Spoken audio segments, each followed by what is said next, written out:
মানুষগুলা যখন আমার বিরুদ্ধে যায়, আমার খাদিজা মাঝে মাঝে আমারে সান্ত্বনা দেয়, বুকের মধ্যে জড়ায়া ধরে।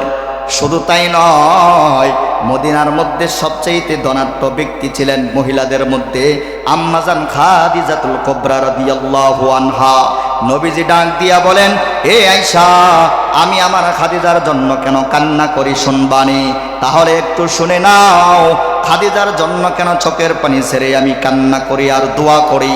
ওই মদিনার মানুষগুলা বড় বড় টাকা পয়সার মালিক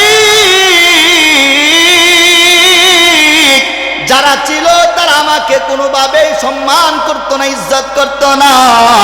আমার খাদিজা তাকায়া তাকায়া দেখতো এই মদিনার ধনাঢ্য ব্যক্তিরা পয়গম্বরকে মাঝে মাঝে বেইজ্জতি করে। কারণ বাবা, দুনিয়াতে তার সম্পদ আছে, টাকা পয়সা আছে, অযোগ্যতা থাকলেও তার যোগ্যতার চেয়ারে মানুষ বসায়া দেয়, ঠিক না বেঠিক? আপনার লেখাপড়া নাই, যোগ্যতা নাই, কোনো কিছুই নাই, আপনার সম্পদ আছে, টাকা পয়সা আছে, দেখবেন রাস্তা দিয়ে হাঁটলে জোরে সালাম পাওয়া যায়। কথা বলে না? শুধু তাই নয়, টাকা পয়সা থাকলে লেখাপড়া লাগে না, অযোগ্যরাও যোগ্যতার চেয়ারে বসে যায়। কথা বলেন না কেন? কত নেতা দেখলাম, কত কিছু দেখলাম, নিজের নাম লিখতে পারে না, কিন্তু যোগ্যতার চেয়ারে বসাইয়া কত মাস্তানি করছে, কত নেতামি করছে, কত ভণ্ডামি করছে রে বাবা। আজকে এমন এক হালত হইছে, অস্তিত্ব তালাশ করে পাওয়া যায় না। ঠিক না? ঠিক জুড়ে বলেন। আল্লাহর পয়গম্বর বলেন, আয়েশা, আমার খাদিজা যখন এই হালত দেখলেন, সাথে সাথে সব সম্পত্তি আমি নবীর নামেই লিখে দিলেন। সুবহানাল্লাহ বলেন। এখন নবীজির যখন টাকা হয়ে যায়, সম্পত্তি হয়ে যায়, বড় বড় কাফেররাও নবীজিকে অত্যাচার করতে বড় ভয় পায়। ওয়াকাতিন ইন্না কুন্না মুনজিরিন। وقال تعالى سنة من قد أرسلنا قبلك من رسلنا ولا تجد لسنتنا تحويلا صدق الله المولانا العظيم وصدق رسوله النبي الكريم ونحن على ذلك من الشاهدين والشاكرين والحمد لله رب العالمين وقال رسول الله صلى الله عليه وآله وسلم شعبان شهري ورمضان شهر الله أو كما قال النبي عليه الصلاة والسلام إن الله وملائكته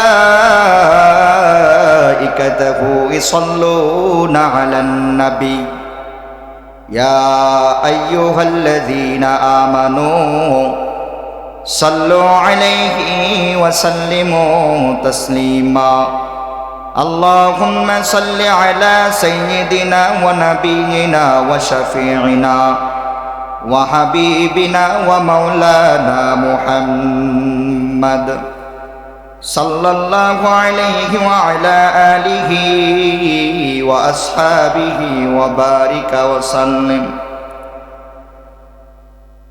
هذا تاماد الفراء شاق نادر أولياء दिल को रोशन कर दिया आँखों को बीना कर दिया बलगल उला बिकमालिही कशफत दुजा बिजमालिही हसनत जमीउ खिसालिही सल्लु अलैहि व आलिही मुहम्मद की निशाना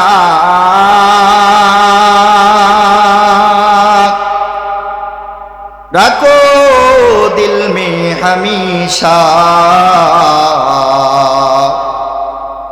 नहीं तुझको दे मिटा हम उम्मताने मुस्तफा बलगल उला बिकमालिही كشف الدجى بجماله حسنت جميع خصاله صلوا عليه وآله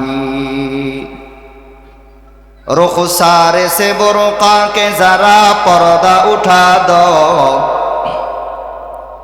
रुखसार से बुर्का के जरा पर्दा उठा दो लिल्लाहि मुझे हुस्न खुदा दाद दिखा दो लिल्लाहि मुझे हुस्न खुदा दाद दिखा दो ऐ बहर करम सदका हुसैन बिन अली का ऐ बहर करम सदका हुसैन बिन अली का पियासा हुआ शंभु को कोई दारो फिला दो हमें तो दोस्ती बना दो हमें तो मस्ती बना दो हमें तो दोस्ती बना दो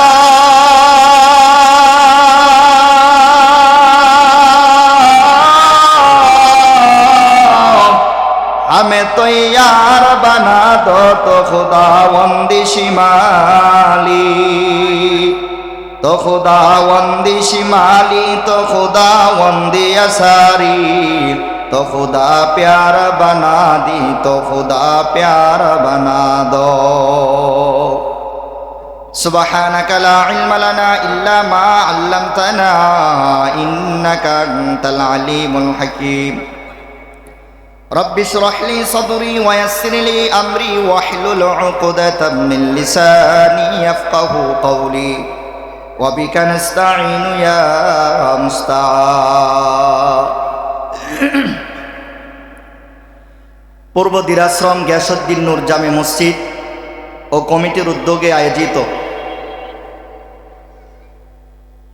आजकेर ওয়াজ ও দোয়ার মাহফিল মাহফিলের সম্মানিত সভাপতি প্রধান অতিথি বিশেষ অতিথিবৃন্দ আমার সামনে অপবিষ্ট দূর দূরান্ত থেকে আল্লাহ পাকের আশিকিন জাকিরিন শাকিরিন মুহিব্বিন মুত্তাকিন মুরব্বিন আওয়াম কাবিল ইহতারাম হযরত উলামায়ে কেরাম সর্বপ্রথম বিশ্ব প্রতিপালক বিশ্ব মালিকের বিশ্ব দরবারে শুকরিয়া আদায় করি যে আল্লাহ সুবহানাহু ওয়া তাআলা ফিতনার জামানায় গুনাহের জামানায় কঠিন লগ্নে হাজারো প্রতিকূলতার মাঝে সমস্ত কাজকাম থেকে ফারিক করে আল্লাহ রাব্বুল আলামিনের পছন্দের জায়গা জান্নাতের বাগানে আসার বসার সহি তরিকায় কিছু কথা আমাকে বলার আপনাদেরকে শোনার ধৈর্যের সাথে তৌফিক দান করেছেন এর জন্য সেই মালিকের দরবারে উচ্চ ঈমানের আওয়াজকে উঁচু করে কালিমাতুশ শুকর আদায় করি জবান খুলে পড়ি আলহামদুলিল্লাহ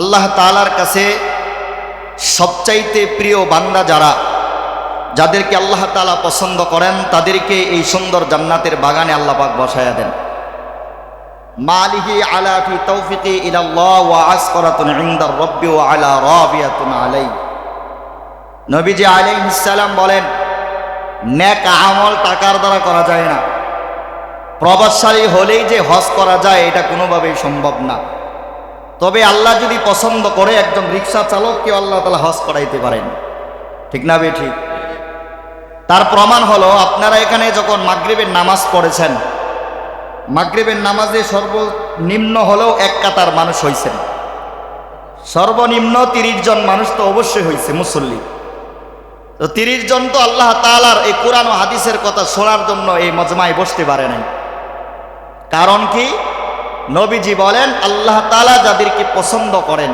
মহাব্বত করেন ভালোবাসেন আল্লাহ পাক ওই সমস্ত বান্দাদেরকে দিনের মজমায় বসায়া দেন সুবহানাল্লাহ বলেন তো সমষ্টি মুসলমান আল্লাহ পাক অল্প মুসলমানকে কবুল করেছেন ময়দানে হাসরে এই যে সময়টুকু এখানে কাজে লাগাইছেন এটাই কিয়ামতের ময়দানে আল্লাহ তাআলার সামনে আপনার জন্য নাজাতের জরিয়া হয়ে দাঁড়াবেন সুবহানাল্লাহ বিহামদিহি আল্লাহ তাআলা আমাদের সকলকে বুঝার তৌফিক দান করুক বলেন আমিন মুহতারাম হাজিরিন আমি মহাগ্রন্থ আল কোরআন থেকে সূরাতুল দুখানের আয়াতে কারিমা তিলাওয়াত করেছি রাসূল আকরাম সাল্লাল্লাহু আলাইহি ওয়া আলিহি ওয়াসাল্লামের অসংখ্য অগণিত হাদিস থেকে একটি হাদিসের টুকরা আপনাদের সামনে তিলাওয়াত করেছি আল্লাহ পাক যদি আমাকে তৌফিক দান করেন উক্ত আয়াত এবং হাদিসের অনুকূলেই মুখতাসার সময় মুখতাসার কিছু কথা বলার চেষ্টা করব আল্লাহ পাক যেন তৌফিক দান করে বলেন আমিন যেহেতু সময় কম এশারের নামাজ পড়তে হবে। আপনাদেরও সময় কম, আমারও সময় কম, কারণ আমার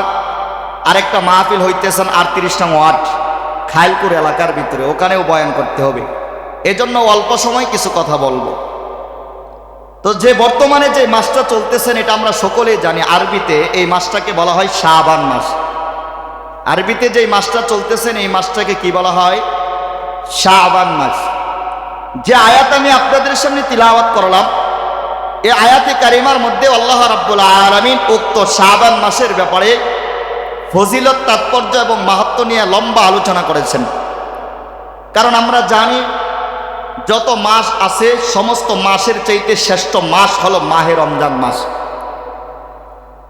কারণ নবীজি আলাইহিস সালাম হাদিসের মধ্যে বলেন, শাবান শাহরি ওয়া রমাদান শাহরুল্লাহ। নবী বলেন রমজান মাসটা হলো আল্লাহ তাআলার মাস, আর শাবান মাসটা হলো আমি নবীজির মাস। রমজান মাসটা আল্লাহর মাস, এজন্য যত মাস আছে সমস্ত মাসের চাইতে আল্লাহর মাসটা সবচাইতে শ্রেষ্ঠ। এরপরে যে মাসটা শ্রেষ্ঠ এই ব্যাপারে নবীজি বলেন শাহরি শাবান, এটা হলো আমি নবীর মাস, সেই মাসটাই হলো শাবান মাস। আর 2 থেকে 3 দিন পরে দিবাগত রাত্রে যেটা আসতেছে আমাদের সামনে, একটা গুরুত্বপূর্ণ রাত লাইলাতুন নিসফি মিন শাবান। এই রাতের ব্যাপারে হাদিসের মধ্যে নবীজি বলেন, গুরাবাতুন আলা শিমালি ফিহি লিল মালাইকা ওয়া আলা শিমালিহি ওয়া আলা ইয়ামিনিহি। শাবান মাসে এমন একটা রজনী আছে, যেই রজনী শুরু হওয়ার আগেই সূর্য ডুবা ডুবা যখন বাব হয়, তখন আল্লাহর পক্ষ থেকে একদল ফেরেশতার রহমত নিয়ে দুনিয়াতে পদার্পণ করেন। সুবহানাল্লাহ জোরে বলেন। দুনিয়াতে একদল ফেরেশতাকে আল্লাহ পাক পাঠায়া দেন যে তোমরা আমার পক্ষ থেকে রহমত জমিনে ছিটায়া দাও। এই শাবান মাসকে এজন্য শাবান বলা হয়। শাবান শব্দের শাব্দিক অর্থ হলো ছড়ায়া দেওয়া, ছিটায়া দেওয়া।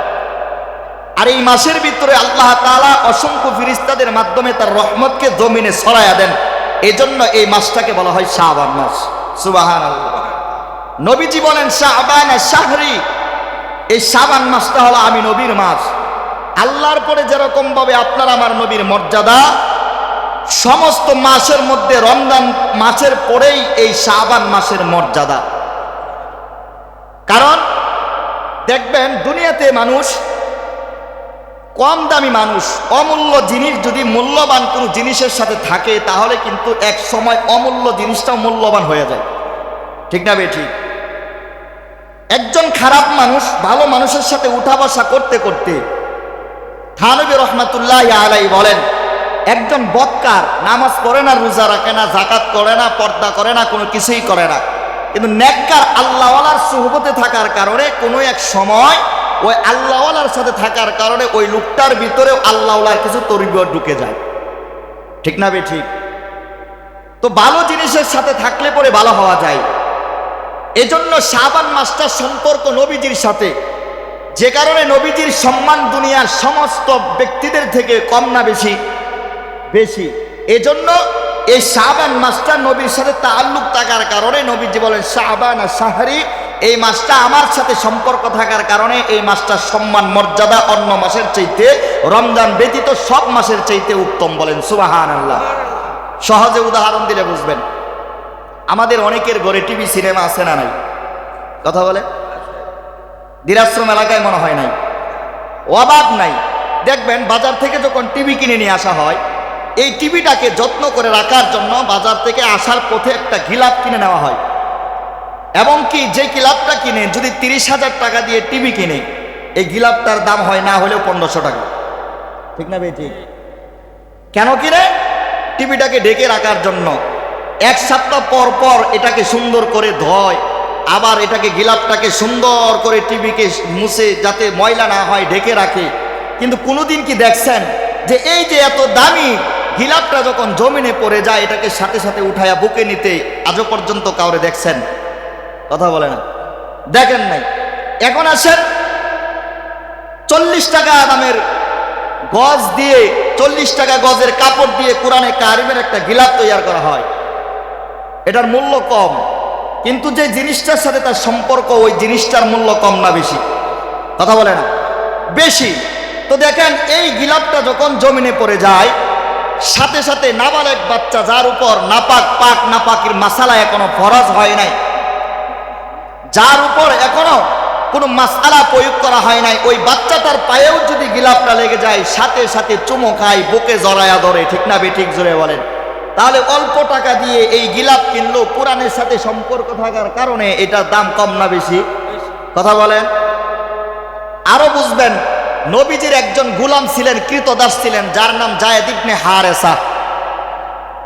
নবীজির কৃতদাস, কিন্তু নবীজির সাথে সম্পর্ক থাকার কারণে, নবীজির গোলাম হওয়ার কারণে পৃথিবীতে আপনার আমার মতন হাজারো মানুষকে যদি এক পাল্লায় রাখা হয়, আরেক পাল্লায় যদি যায়েদ ইবনে হারেসাকে রাখা হয়, তারপরও নবীজির কৃতদাস যায়েদ ইবনে হারেসার সম্মান আপনার আমার চাইতে দ্বিগুণ বেশি। বলেন সুবহানাল্লাহ। কেন? উনি তো গোলাম, উনি তো কৃতদাস, আপনি আমি তো আজাদ, তাহলে আপনার আমার থেকে তার দাম বেশি কেন? বলে তার সম্পর্কটা সরকারে দো আলম নবীর সাথে। বলেন সুবহানাল্লাহ। এজন্য নবীজি বলেন, আমি যেহেতু সবচেয়ে নবীদের মধ্যে শ্রেষ্ঠ, এজন্য আমাকে একটা মাস দেওয়া হয়েছে, এই মাসটা হলো শাবান মাস। এই মাসটার সম্পর্ক আমার সাথে থাকার কারণে রমজানের পরে যেই মাসটার মর্যাদা বেশি আল্লাহ তাআলার কাছে, ওই মাসটাই হলো এই শাবান মাস। বলেন সুবহানাল্লাহ। এখন আসেন শাবান মাসের ফজিলত বললাম আপনাদেরকে। শাবান মাসে নবীজি কিছু আমল শিখায়া গেছে, হাদিসের মধ্যে আসছেন। মহিলাদেরকে দুইটা আমলের কথা নবীজি বলছেন শাবান মাসে। নবী বলেন, মুকাফফারাতুন আলা ফীহি আমালুন নিসা ওয়া আলা হাসতারাতুন শাআরি শাবান। আল্লাহর নবী বলেন, মা বোনেরা তো অবশ্যই বয়ান শুনতেছেন না? নবীজি বলেন, কোন মহিলা যদি শাবান মাসে দুইটা আমল করতে পারে, কয়টা আমল? দুইটা আমল করতে পারে। নবীজি বলেন, ইস্তাগফিরুন আলা মুসাফফা ইয়াউমাল কিয়ামা, কিয়ামতের ময়দানে ওই নবী, ওই মহিলা আমি নবীর সাথে জান্নাতের মেহমান হবে। সুবহানাল্লাহ। বলে কয়টা আমল? দুইটা আমল। এছাড়াও নবীজি যে তিনটা আমল আপনাকে আমাকে পুরুষদেরকে বলেছেন, কোরআনের মুকাফফারাতুন আলা ফি আসফারা আলা সাকরাতুন লিল আমাল শাহরি শাবান, হাদিসের ব্যাখ্যা করতে যায় অনেক মুফাসসিরিনে কেরাম এবং অনেক হাদিস বিশারদগণ অনেক লম্বা আলোচনা এনেছেন। তো যেটা সাবেত হলো নবীজি থেকে, নবীজি শাবান মাসে তিনটা আমল করেছেন। বেশি বেশি কয়টা আমল করেছেন? জোরে বলেন। এক নাম্বার, যেহেতু সময় কম, আলোচনায় শাখা প্রশাখা বাইর করার সুযোগ নাই, নবীজি যে তিনটা আমল করছেন এই তিনটা আমল বলেই শেষ করে দিব। এক নাম্বার, হাদিসের মধ্যে নবীজি বলেন, قال النبي صلى الله عليه وآله وسلم قال النبي صلى الله عليه وآله وسلم أن تذر فيله معله الصدقة وعن شعبان شهره وعلى أصحابه مقابلة المالك عند الله وعلى قربة صدقة على ماله للزكاة أو كما قال النبي عليه الصلاة والسلام। হযরতে আবু হুরায়রা রাদিয়াল্লাহু আনহু থেকে রওয়ায়াত, তিনি বলেন, শাবান মাসে নবীজি আমাদেরকে মসজিদের নববীতে ডাকছেন। কোথায়? কথা বলে না। মসজিদের নববীতে ডাকছেন। ডাকার পরে নবীজি বলতেছেন, মালি আলা যাকাত শাবান শাহরি, তোমরা কাদের উপর যাকাত ফরজ হয়েছে হাত উঠাও। সবাই হাত উঠাইছেন যাদের উপর যাকাত ফরজ হয়েছে। নবী বলেন, আলা মাসাকিনু ফিহি ইয়াতীমাইনি ওয়া আলা গুরাবাইন, যাদের উপর যাকাত ফরজ হয়েছে তোমরা এই শাবান মাসে যাকাত দিয়ে দিবা। বলে কেন? বলে হাররাকুতুন আলা লিল মাসাকিন, যাতে করে ফকির মিসকিন যাদের উপর যাকাত, যাদের যাকাত খাওয়ার যোগ্যতা আছে, তারা যাকাত পেয়ে যেতে রমজান মাসে একানিষ্ঠভাবে আল্লাহর গোলামি করতে পারে। কথা মনে হয় বুঝেন না? হযরত আবু হুরায়রা বলেন, আমাদেরকে নববীতে ডাকছেন, সবাই একসাথে হলাম। নবীজি বললেন, মালি যাকাতা হাররামাতুন আলাল ইনসান, তোমাদের মধ্যে কার উপর যাকাত ফরজ হয়েছে? সাহাবায়ে কেরাম হাত উঠাইলেন। নবীজি বলেন, গুররিবাতুন আলা ফিল ইয়াতীমাইনি ওয়ালিল মাসাকিন, যাদেরকে যাকাত দেওয়ার দরকার তোমরা তাদেরকে যাকাত দিয়ে দাও। কেন বললেন? বলে এজন্য জাকাত দিয়ে দিবা, তোমাদের জাকাত পাওয়ার পরে তারা যত রমজানে একানিষ্ঠভাবে আল্লাহর গোলামি করতে পারে। আর আমরা জাকাত দেই রমজানের শেষ দশকে যাই, ঠিক না বেঠিক? অথচ হাদিস দ্বারা সাবেত নবীজি আলাইহিস সালাম মসজিদের নববীতে যাদের উপর জাকাত ফরজ হয়েছেন, নবীজি বলেন তোমরা এই শাবান মাসে দিয়ে দিবা। কেন দাও? যারা জাকাত পাওয়ার প্রাপ্ত তারা একানিষ্ঠভাবে রমজান মাসে আল্লাহর গোলামি করতে পারবে। আর রমজান মাসে যে একটা সেজদা দেয়, অন্য মাসে দ্বিগুণ সেজদা দেওয়ার থেকেও আল্লাহ পাক এক সেজদার বিনিময়ে দ্বিগুণ সব আল্লাহ রমজান মাসে দান করেন। সুবহানাল্লাহ বলে। আর আপনার আমার হালতটা কি? রমজান মাস আসলে যত কাজ কাম আছে সব মাথার উপর চেপে বসে, কথা হয় না? আপনার আমার রমজান মাস আসলে কাজের এত ব্যস্ততা হয়ে যায়, আমল করার সুযোগ পায় না। মহিলারা রান্না করতে করতে ইফতারি থেকে শুরু করে তারাবির নামাজ পর্যন্ত এমন কাজে ব্যস্ত থাকে, আসরের নামাজটা পড়ারও তাদের সুযোগ থাকে না, ঠিক না বেঠিক? জোরে বলেন। অথচ নবীজি বলেন তোমরা যাদের উপর জাকাত ফরজ হয়েছেন, হাব্বিস আলা মালি জাকাত শাবানা শাহরি, এই শাবান মাসে দিয়ে দাও। শুধু তাই নয়, বাইতুল মাল থেকে আল্লাহর নবী মিসকিন অসহায় গরিব যারা আছেন, বাইতুল মাল থেকে নবীজি একটা অংশ তাদেরকে দিয়ে দিয়েছেন, গরিবদেরকে। কেন? যাতে করে তারা রমজান মাসে বুক ফুলাইয়া ইবাদত করতে পারে, কারো ধারে ধারে যাতে যাওয়া না লাগে, সেজন্য আল্লাহর নবী বাইতুল মাল থেকে গরিব সাহাবায়ে কেরামদেরকে কিছু দান করে দিয়েছেন। সুবহানাল্লাহ, দান করে দিয়েছেন।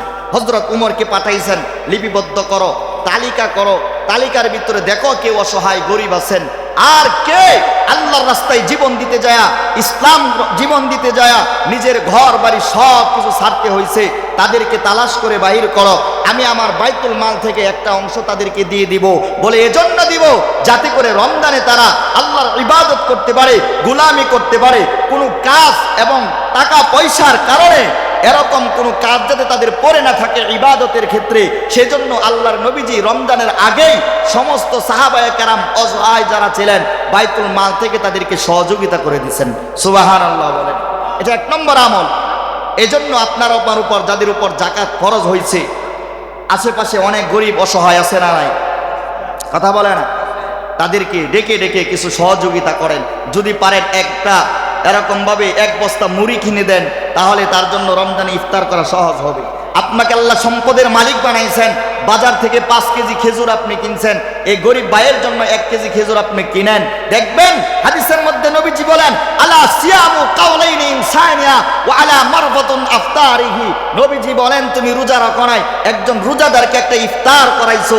আল্লাহর নবীজি বলেন তুমি রোজা না রাখলে কি হবে?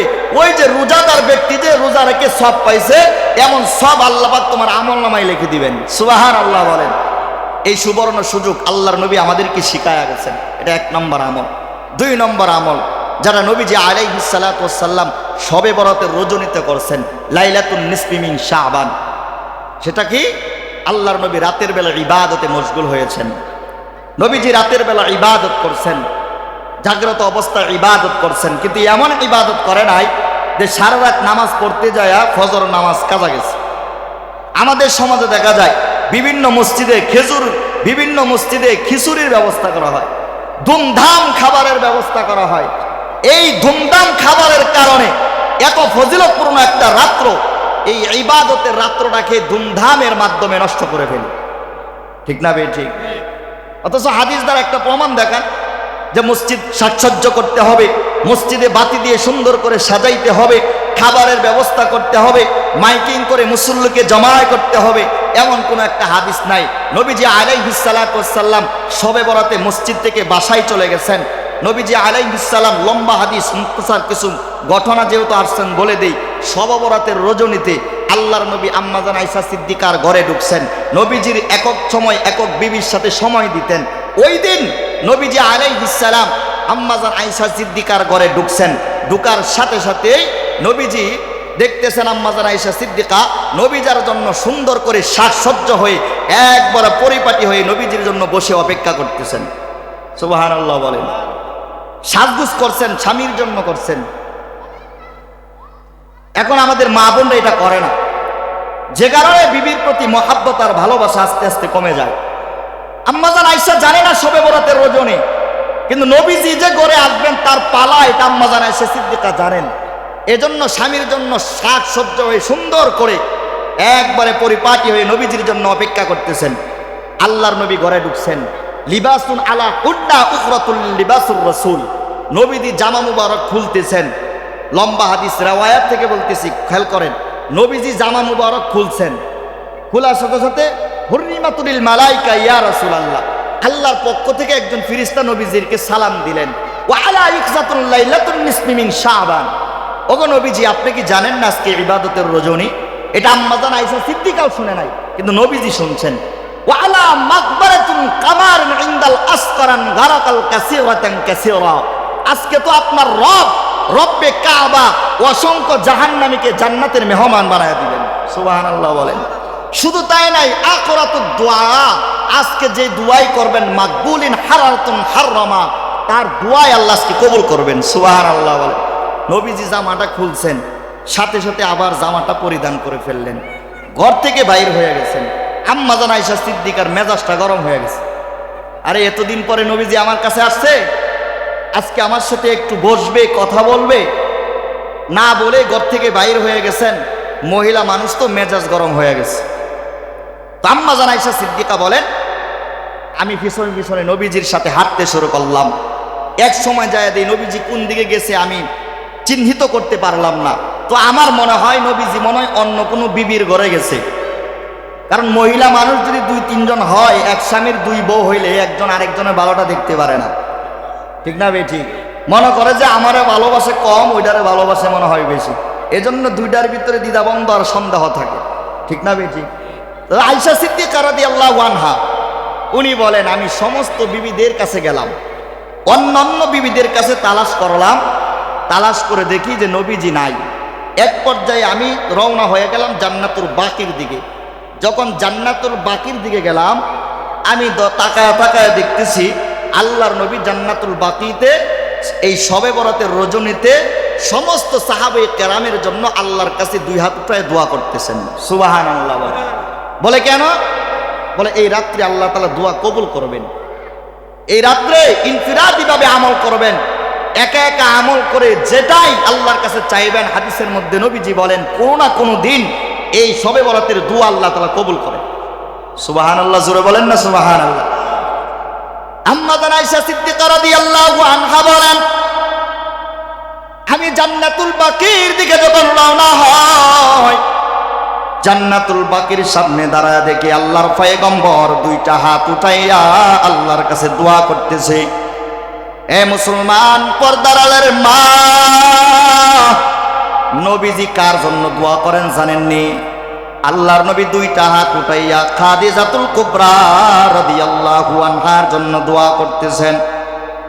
আল্লাহর নবী দোয়া করে, ও দয়ার মালিক, নবীর দিলটাকে এত মহব্বত আর ভালোবাসা দিয়া খাদিজা আটকায়া রাখছে, যেই কারণে খাদিজার ব্যাপারে আল্লাহর নবী বলেন, আনাস্তুম ফিহি লাইসান নুকা ফিদ দুনিয়া খাদিজা। আল্লাহর নবী ডাক দিয়া বলেন, ওই দুনিয়ার মানুষ, আমার খাদিজা যদি দুনিয়াতে বেঁচে থাকতো আমি আর একটাও বিবাহ করতাম না। বলেন সুবহানাল্লাহ। দোয়া করতেছেন, প্রথম যে দোয়াটা করেছিলেন সেই দোয়াটা খাদিজাতুল কুবরা রাদিয়াল্লাহু আনহার জন্য দোয়া করেছেন। পিছন দিক দিয়ে নবীজি তাকায় দেখতেছে আয়েশা সিদ্দিকা রাদিয়াল্লাহু আনহা দাঁড়ায় আছে, নবীজি চোখের পানি মুছতেছেন। আয়েশা সিদ্দিকা রাগ হয়ে গেছে যে আপনি আসবেন, এত তো নিষেধ নাই, কিন্তু আমার একটু বলে আসতেন। আম্মাজান আয়েশা সিদ্দিকা রাদিয়াল্লাহু আনহা ডাক দিয়া বলেন, পয়গম্বর, ওই 12 বছর হয়ে গেল যেই মহিলা আপনার বিবি হয়ে ঘরের ভিতরে আসছিল, 12 বছর আগে দুনিয়া থেকে বিদায় হয়ে গেছে।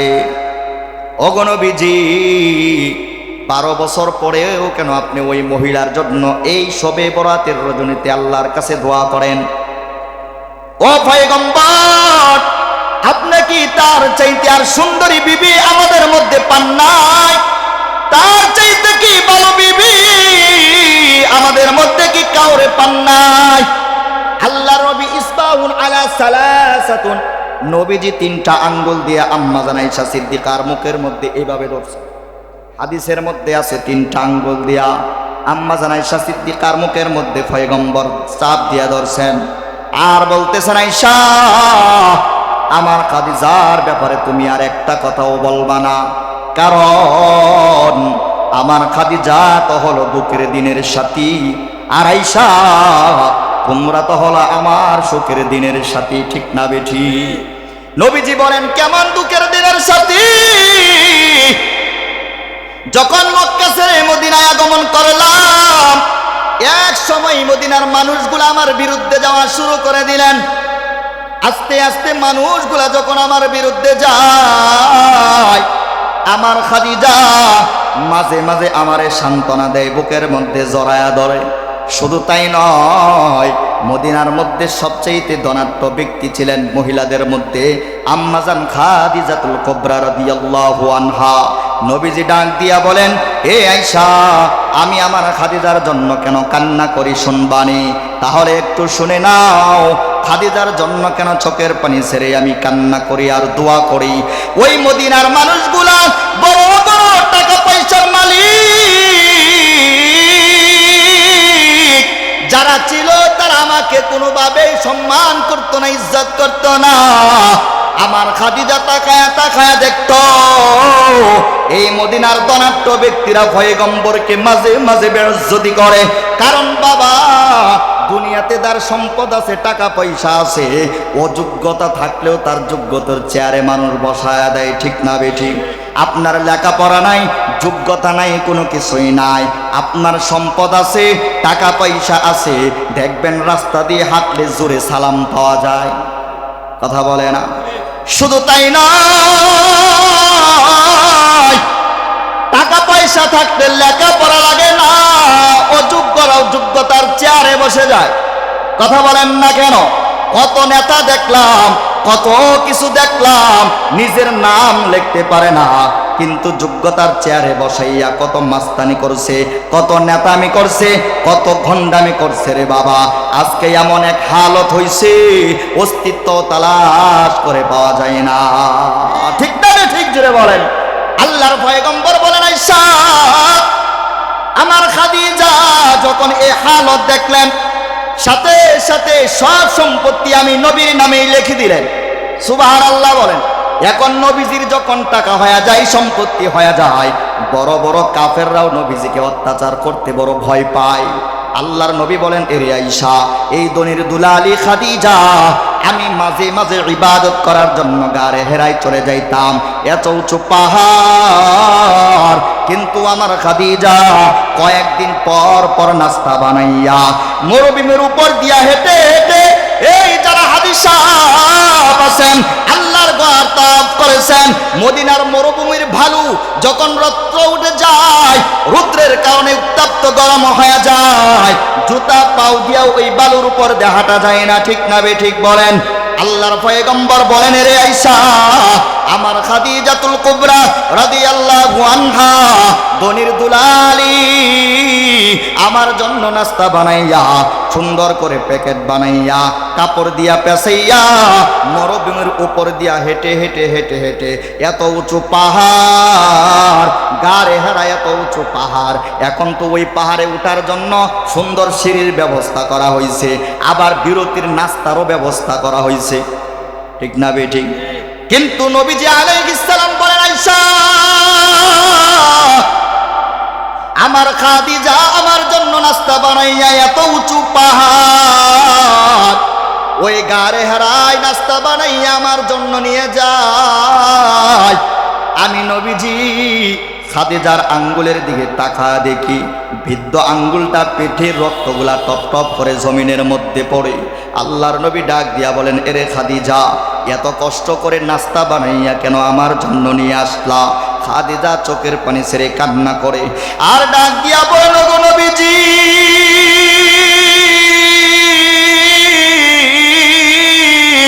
দুনিয়াতে আপনি বাবার আদর পান নাই, মার আদর আপনি পান নাই। ওগো আল্লাহর নবী, আমি তো আপনাকে দিল থেকে বড় মহব্বত করি, বড় ভালোবাসি। ওগো আল্লাহর নবী, আমি যত কষ্ট করি না কেন আপনার চেহারাটা দেখার সাথে সাথে আমি খাদিজার দিলটা বড় ঠান্ডা হয়ে যায়। সুবহানাল্লাহ বলেন। এরে আয়েশা কেন খাদিজার জন্য কাঁদি জানোনি? আল্লাহর নবী দিনের দাওয়াত দেওয়ার পর রাতের রজনীতে ঘরে ঢুকতেন, রাতের রজনীতে দরজার সামনে দাঁড়াইয়া খাদিজাতুল কুবরাকে আল্লাহর নবী নরম দিলে একটা ডাক দিতেন খাদিজা। ডাক দেওয়ার সাথে সাথে খাদিজা দরজা খুলে বাইর হয়ে আসতেন। আল্লাহর নবী বিশ্ব নবী ডাক দিয়া বলেন, এরে বিবি আমার, এত রাত্র হয়ে গেল, সবাই ঘুমায়া গেল, খাদিজা তুমি কেন ঘুমাও না? তোমার চোখে কি ঘুম নাই? খাদিজা ডাক দিয়া বলেন, ওগো নবীজি কেন ঘুমাই না জানেন রে? যতক্ষণ পর্যন্ত আপনি বাইরে দিনের দাওয়াত দেন আমি খাদিজা আল্লাহর দরবারে আপনার জন্য দোয়া করি। সুবহানাল্লাহ বলেন।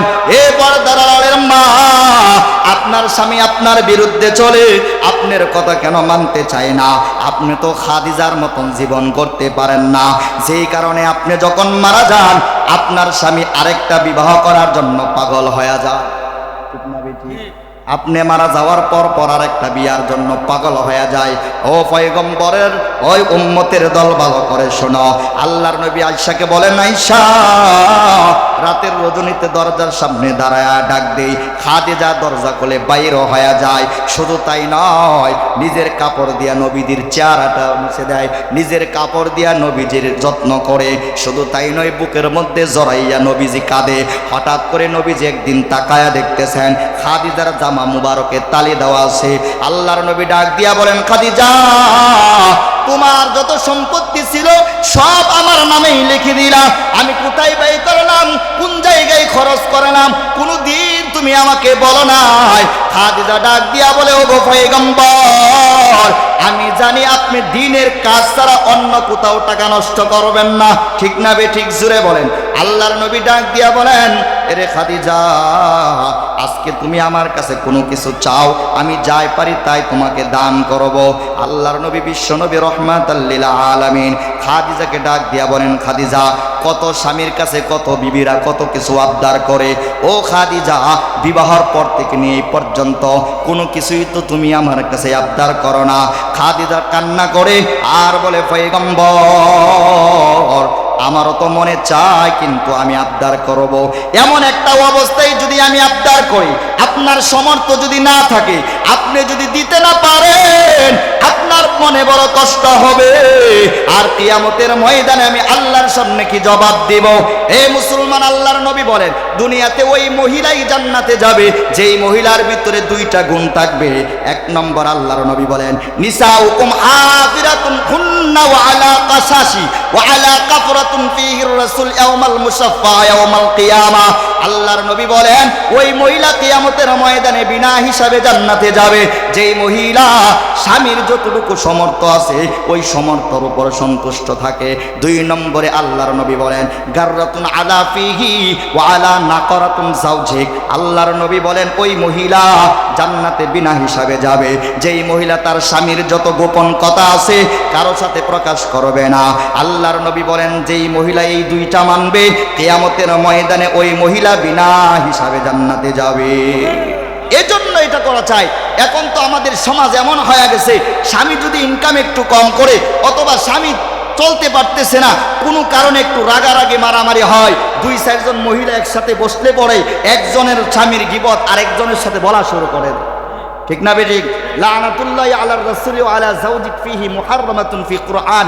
নবীজি আলাইহিস সালাতু ওয়াস সালাম বলেন যে ওই সমস্ত ব্যক্তিদের উপর আমার লানত যারা এই দুইটা কাজ করে না আর বাইরে করে।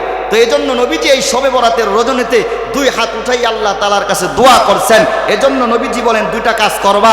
একটা কাজ হলো তোমরা যারা সমর্থ আছে দান করে দিবা গরিবদেরকে। দুই নম্বর হলো সামনে আসতেছেন লাইলাতুন নিসফি মিন শাবান, শবে বরাত। এই শবে বরাতটাকে কাজে লাগাইবা, দোয়া করবা, আল্লাহ দোয়া কবুল করবে। বলেন সুবহানাল্লাহ। আল্লাহ তাআলা আমাদের সকলকে সঠিকভাবে বুঝে আমল করতে পারি তৌফিক দান করো। বলেন আমিন। আরো জোরে বলেন আমিন। সুম্মা আমিন। ওয়া আখিরি দাওয়ানা আলহামদুলিল্লাহি রাব্বিল আলামিন।